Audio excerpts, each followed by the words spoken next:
বিশ্বকাপের শেষ দুই ম্যাচের সময়সূচি প্রকাশ করেছে ফিফা। সেমিফাইনালে ইংল্যান্ডকে ২-১ গোলে হারিয়ে টানা দ্বিতীয়বারের মতো বিশ্বকাপের ফাইনাল নিশ্চিত করেছে আর্জেন্টিনা। অন্যদিকে ফ্রান্সকে ২-০ গোলে হারিয়ে শিরোপার লড়াইয়ে জায়গা করে নিয়েছে স্পেন। ফলে ২০২৬ সাল বিশ্বকাপের ফাইনালে মুখোমুখি হবে আর্জেন্টিনা ও স্পেন। অন্যদিকে সেমিফাইনাল থেকে বিদায় নেওয়া ফ্রান্স ও ইংল্যান্ড লড়বে তৃতীয় স্থান নির্ধারণী ম্যাচে মুখোমুখি হবে ফ্রান্স ও ইংল্যান্ড ১৯ জুলাই রাত ৩টায়।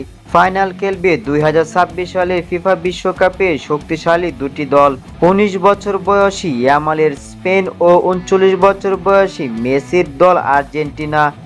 এই সুপার বিগ ম্যাচটি অনুষ্ঠিত হবে ২০ জুলাই রাত ১টায়।